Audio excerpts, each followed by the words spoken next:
Today we're making a really popular upside down German chocolate cake, the earthquake cake. Look at all the craters in this cake. And I made it in this pan that was sent to me as a gift from a viewer, Diane. Thank you, Diane.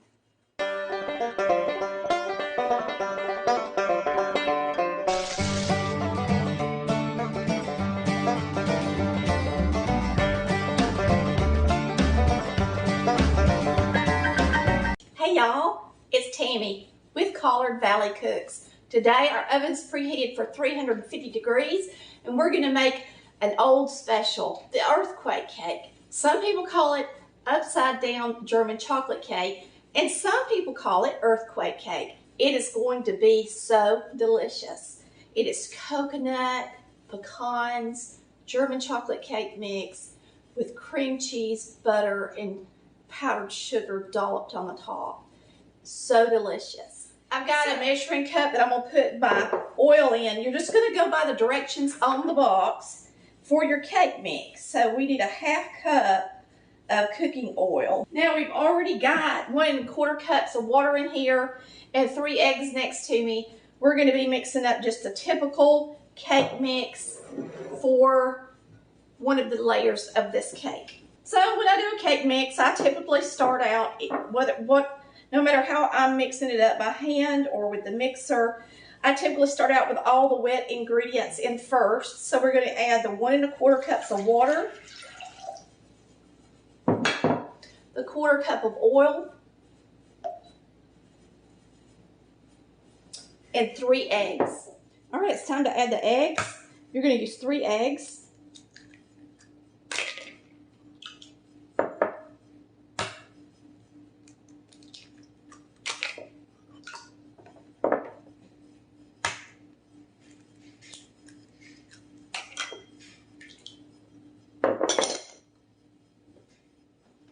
All right, I'm going to go ahead and mix this a little bit and then we'll add our cake mix.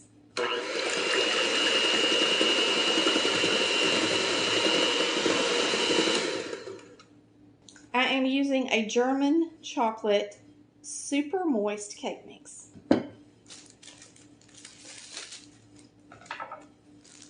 going to pour it in.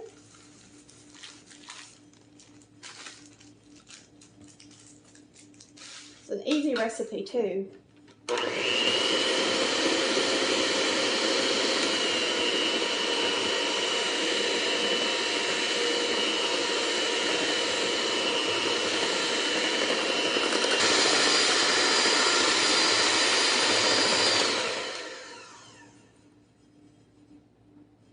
Now we're gonna rinse these beaters off because we've got to beat up some cream cheese and butter. I'm gonna go over here and rinse the beaters off and get us another bowl. All right, I'm gonna put these back on the mixer.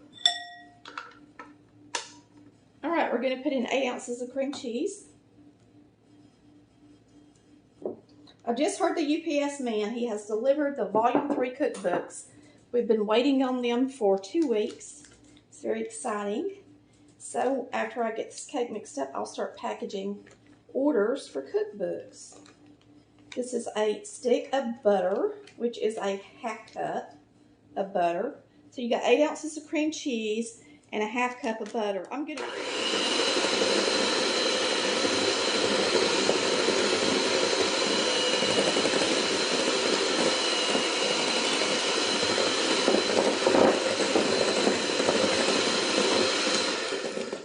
We're going to add a pound of powdered sugar a little at a time. I'll go ahead and put in a little.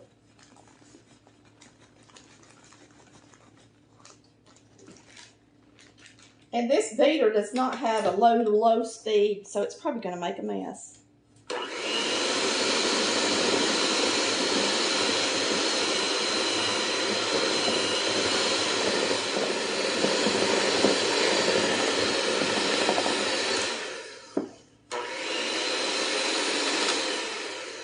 To me, this is already sweet enough. I personally don't want the cream cheese to be super sweet because then it takes away from the taste of the cream cheese. It's plenty sweet. And I put in about 2 cups of powdered sugar, so that's what my recipe will call for. So now to the fun part, putting it together. So once you've got everything mixed up, clean up your station, and we're going to layer the cake. So really I only use about a ½ pound of the powdered sugar. When I wrap my stuff up, I use rubber bands. I love using rubber bands. If you've never done it, it's real convenient. And I think I got a little cream cheese on this bag. I gotta wipe it off.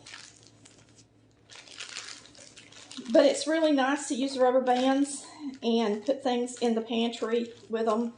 They're really cheap and they work much better than a chip clip or something like that. And then you don't have to waste your gallon bags and your storage bags. You could just wrap it up like that. Matter of fact, I've got my coconut wrapped up like that right now. Get you a 9 by 13 cake pan. That's a 1/4 sheet, pretty much. Make sure you do a good job because this is a very sticky, ooey gooey cake.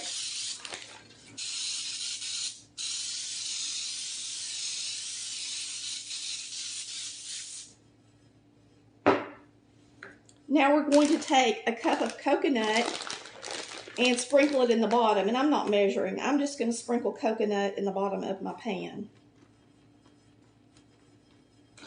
I love Baker's coconut. I don't know if you can get it where you live, but it is so much moister than everybody else's. It's amazing the difference.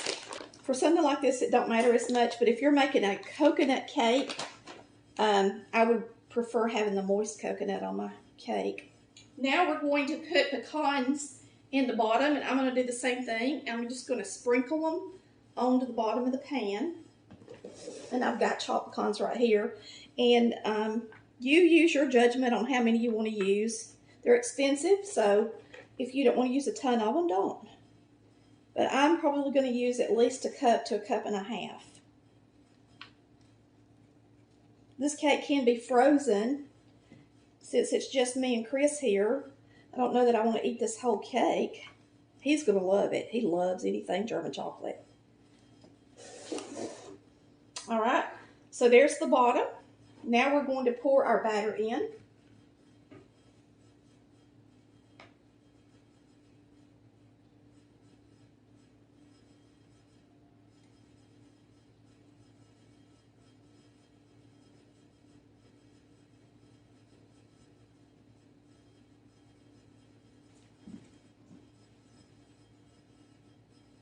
Just spread it out even as you can.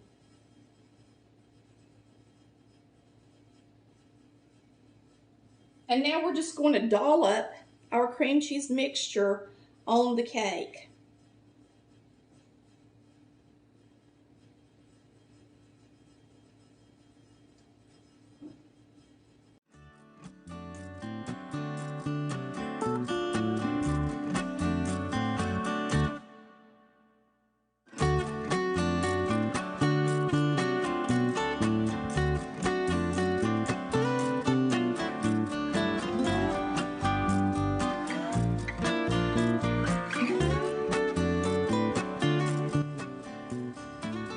All right. Now you don't have to swirl it, but I'm going to just a little bit.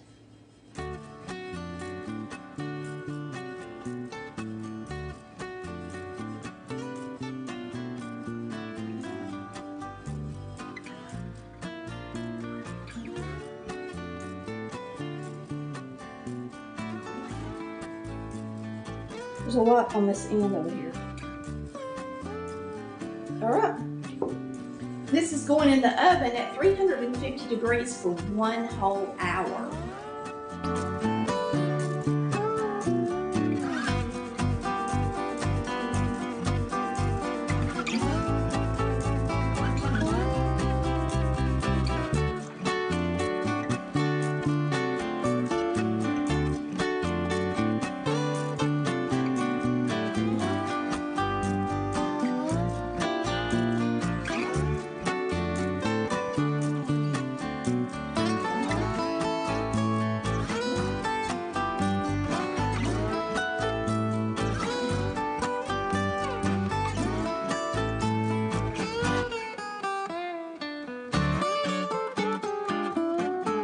can see the coconut's bubbling a little bit.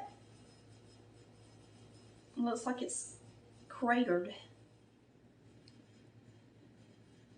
All right, see all those craters? That's why it's called an earthquake cake. Got our milk. Yummy. Chris just brought milk because we were out.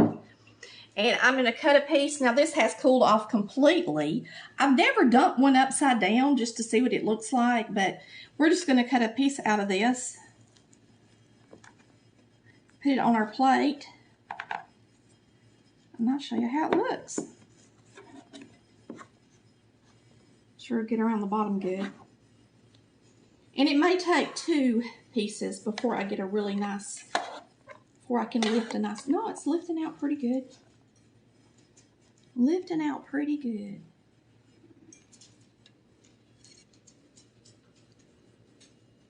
Looks delicious, don't it?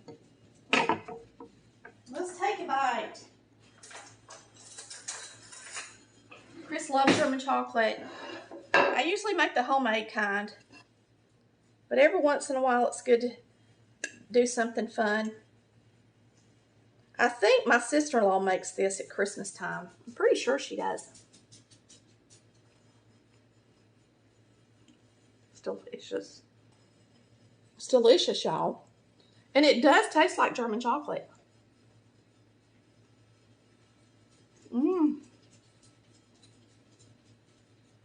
Let me say this. That is so good. There's nothing wrong with it. Instead of buying German chocolate icing out of a can, make sure you make this cake next time if you don't want to do the homemade kind. Because it is delicious. It tastes just like German chocolate. Mmm. Thanks for watching Collard Valley Cooks, where we cook like Mama did. Bye, y'all. Love ya.